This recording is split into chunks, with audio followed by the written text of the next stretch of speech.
2026년 6월 3일 온라인 수요 저녁 묵상입니다. 오늘 우리에게 주시는 하나님의 말씀은 창세기 29장 31절로부터 35절까지입니다. 여호와께서 레아가 사랑받지 못함을 보시고 그의 태를 여셨으나 라헬은 자녀가 없었더라. 레아가 임신하여 아들을 낳고 그 이름을 르우벤이라 하여 이르되 여호와께서 나의 괴로움을 돌보셨으니 이제는 내 남편이 나를 사랑하리로다 하였더라. 그가 다시 임신하여 아들을 낳고 이르되 여호와께서 내가 사랑받지 못함을 들으셨으므로 내게 이 아들도 주셨도다 하고 그의 이름을 시므온이라 하였으며 그가 또 임신하여 아들을 낳고 이르되 내가 그에게 새 아들을 낳았으니 내 남편이 지금부터 나와 연합하리로다 하고 그의 이름을 레이라 하였으며 그가 또 임신하여 아들을 낳고 이르되 내가 이제는 여호와를 찬송하리로다 하고 이로 말미암아 그가 그의 이름을 유다라 하였고 그의 출산이 멈추었더라. 아멘.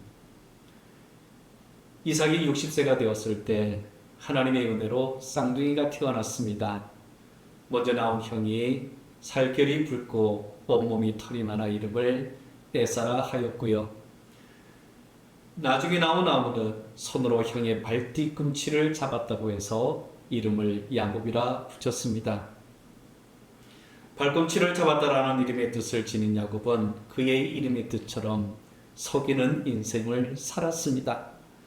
어릴 때부터 야곱은 형 에서가 받을 장자의 복을 얼마나 빼앗고 싶었는지 모릅니다.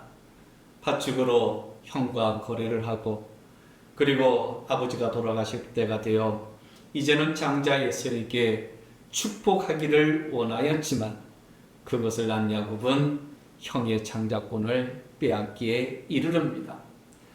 야곱은 세상에서 잘 되는 일에 삶의 모든 것을 집중했던 사람의 표준이죠. 하지만 하나님께서는 야곱의 이러한 모습을 기쁘게 보지 않으셨습니다. 형에서도 야곱을 향해 분노가 치밀어서 이제는 너를 죽이겠다고 선언을 하면서 가족 안에 굉장한 위기감이 감돌았습니다. 이삭과 리브가는 에서의 분노가 심각한 것을 깨닫죠. 야곱을 불러 바단 아람에 있는 외삼촌 라반에게 빨리 피신하라고 말합니다. 라반은 야곱에게 자기 집에서 그냥 먹고 지낼 수 없음을 말하고 대신에 어떻게 보수를 주면 좋을지를 이야기하였지요. 눈치 빠른 야곱은 곱고 아리따운 라헬을 위해 7년을 일하겠다고 응답합니다. 하지만 라반은 야곱을 속이면서 언니 레아를 먼저 야곱에게 부인으로 가게 하죠. 선택받지 못했던 그런 레아였지만 그의 몸의 상태를 살펴보면 얼마나 불쌍한지를 우리는 알게 되어집니다. 기본적으로 시력이 좋지 않았고요. 눈에는 총기가 없었습니다. 어떤 사람들이 보더라도 이 야곱을 좋아할 만한 사람은 없는 얼굴이었습니다. 사람들에게 바보처럼 인식이 된 레아는 야곱의 첫째 부인은 되었지만 아버지와 그리고 남편 그리고 동생 라헬에게 버림받는 사람으로 살기 시작했습니다. 그렇게 억울하고 속상하고 이유 없이 미움을 받고 살아가는 이 레아를 향해 하나님께서는 이 레아를 주목하기 시작했습니다. 억울하고 속상한 시간을 보내던 레아에게 자녀를 통한 복을 주시기 시작했던 거죠. 라헬이 얻지 못하는 그 위대한 복을 하나님께서는 허락하셨다는 말씀입니다. 동생보다 못생겨서 서러운 남편의 사랑을 받지 못해 힘겨웠던 한 여인의 삶을 하나님께서 보고 계셨다는 거예요. 레아의 태를 여셨다는 것은 하나님께서 레아에게 주신 위로의 선물이었습니다. 속상한 마음을 아들들의 이름에 담을 정도로 레아는요 온갖 상처로 가득 차 있었던 삶을 살았던 거죠. 하지만 레아는 하나님께서 자신을 돌보신다는 것을 조금씩 깨달으면서 이제 넷째 유다를 낳으면서 하나님께 감사하는 레아가 되었다는 거죠. 하나님께서는 리아의 넷째 아들 유다를 통해 메시아가 탄생되는 은혜를 허락하여 주셨습니다. 라헬이 감히 근접할 순 복이지요.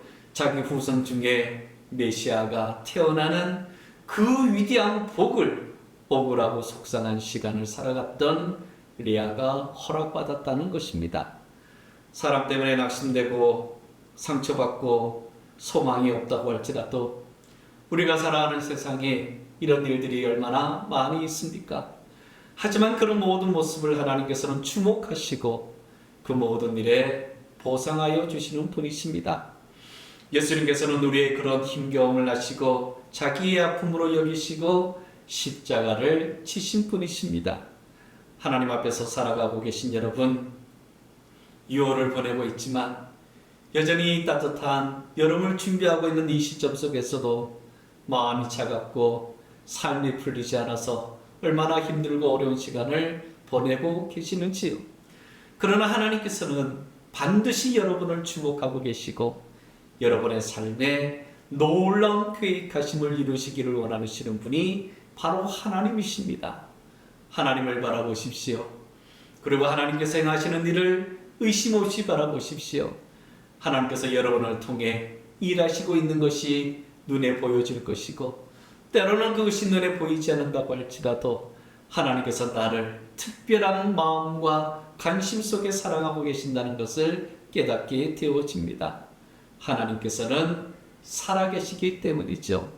주님만 바라보시면서 오늘이 바로 그런 특별하신 사랑을 허락받는 하루, 그리고 그 마음을 통해 더욱더 주님 안에서 강건함의 복을 허락받으실 수 있는 복된 여러분의 삶이 되시기를 주님의 이름으로 간절히 축원합니다. 이 6월을 보내시면서 하나님께서 여러분에게 예비하신 은혜가 있습니다.